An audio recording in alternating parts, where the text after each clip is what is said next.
começar e vamos seguir a ordem que está aqui no programa. Então, primeiro, o professor Laurent Thevenot, da École de Altitude, a professor José Resende, da Universidade Nova de Lisboa, a professora Soraya Silveira Simões, da UFRJ, e, finalmente, a professora Jacqueline Sinhoreto, da UFSCar, e depois o professor Fabio Reis Mota vai... Bem, então vamos, sem mais demora, vamos seguir a ordem.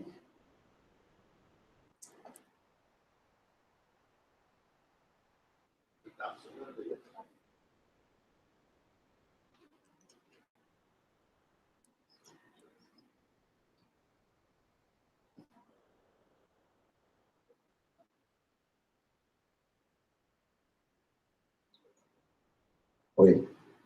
Tá na mesa? Tá funcionando?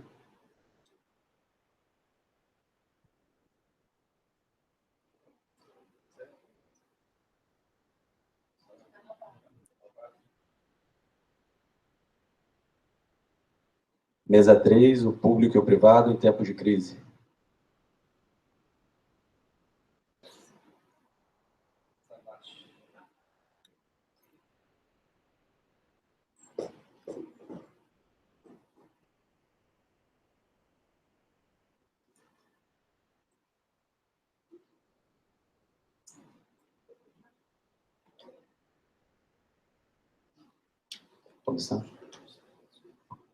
Thank you.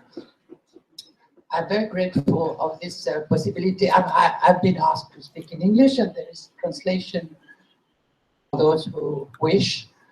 So I'm very grateful to the organizer of this possibility to continue our exciting discussion with the Brazilian colleagues. And the topic of my today's talk is actually has some connection, of course, with the present day political situation in Brazil, although I will not speak directly of that because I have no competence for it, but I'm really eager to listen to comments relating to the situation. I chose this issue of populism because it's very widely significant nowadays. So there is, I think, a need for comparative research on this phenomena, and more generally our comparative perspective that we've been carrying on in different with different colleagues of different countries, among them Brazil, is not culturalist in the sense of comparing cultures, but rather in the spirit of, let's say, Marcel Mauss, to look at the varied answers which human culture have elaborated to cope with the general anthropologic tensions in the making of commonalities. And in doing this comparative research, I've been involved, I've co-run different collective programs, and with the benefit from enduring collaboration with colleagues. The United States, recent new emergence of populism of Trump, I've been working with Nina Ilyasov and remarkable ethnographic researcher of everyday politics and the way politics is somewhat avoided. And also with Roger Friedland, who is extremely expert on politicized religion.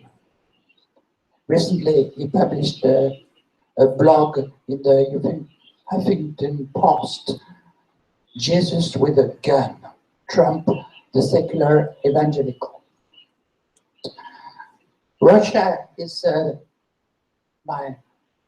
very important research field. I'm sorry, I will speak several times about Russia, which might be very bizarre to you, Brazil, but I hope that you'll understand the way I use this variation of cultures and political culture to deal with the same issue.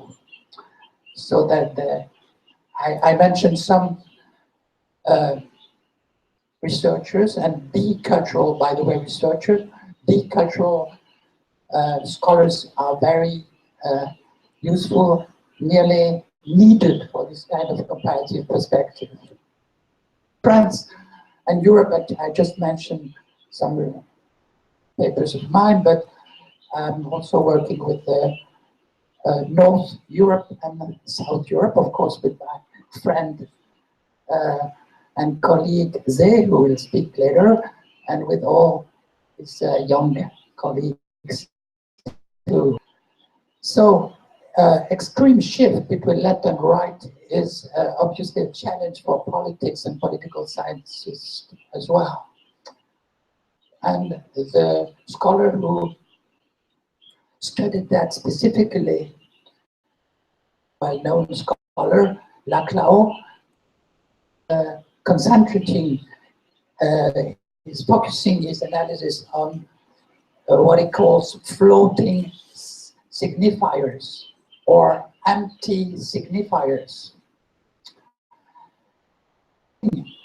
Is obviously some very important phenomena of populism, which leads to very strange categories, like in France, where, as you know, Le Pen is the extreme right party leader, father and daughter, and very strange category as left Le Penisme or workers Le Penisme, ouvriero Le Penisme, meant to identify the floating vote from possibly Communist Party, or at least strong left, to this extreme right. Laurent mentions too, of course, the case of Peronism, where the category workers is also used, to cover this possible shift. An interesting point of his analysis is to look not from the public space politics, but from what he calls particular demands. And with the word demand in English, he has in mind both request and the transformation from request to claim, which is what he will work on, considering populism. So he's, I think it's also something that we are trying to do, look at the making of commonality from below. We try to not assume too much of connectedness, which is usually the case, even through the category of the individual, which is somehow a rational tradition. The individual is already prepared in its definition, her definition, no, its definition, is already prepared for communication of interaction, so that the individual is not the particular. Now, I will depart from Laurent's accent on rhetoric without other pragmatist concern from his part. He has this view, this focus on rhetorics against the, especially, but not only, US rational negotiating actor interest. And he reacts against the idea that rhetoric is just an issue of irrationality. We also took seriously the rhetorical tradition in the initial movement towards pragmatic sociology,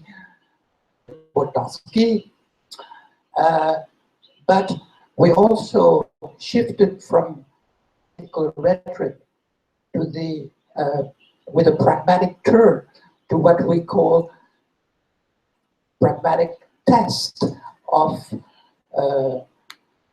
the qualification, justification, criticism, which is something lacking in this view by Laclau. And an additional important difference is that Laclau is not so concerned by a variety of construction of commonality, and in particular his distinction that I quote here between democratic demand and popular demand, with these two characteristics, is relatively